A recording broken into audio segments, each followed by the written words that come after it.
উনানটা ধরাই নিলাম। তো প্রথমে একটু জল গরম করে নিই শুটকি মাছটা ভিজানোর জন্য। মাছটা একটু পরিষ্কার করে নেব।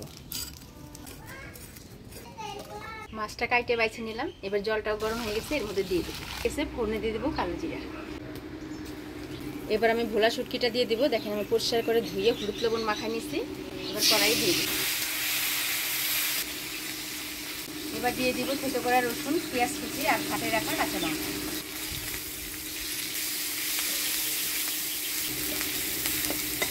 শুটকি মাছের সাথে লঙ্কা, পেঁয়াজ আর রসুন দিয়ে ভালো করে নাড়াচাড়া করে নিলাম। এবার দিয়ে দিব হলুদ, লবণ। হলুদ লবণ দিয়ে সবজিটা ভালো করে নাড়াচাড়া করে নিলাম। এবার অল্প জল দিয়ে ঢাকা দিয়ে দিব।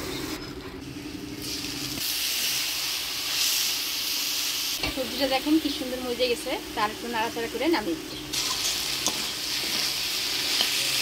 ভোলা শুটকি দিয়ে চচ্চড়ি রান্না হয়ে গেছে, এবার নামিয়ে নিব।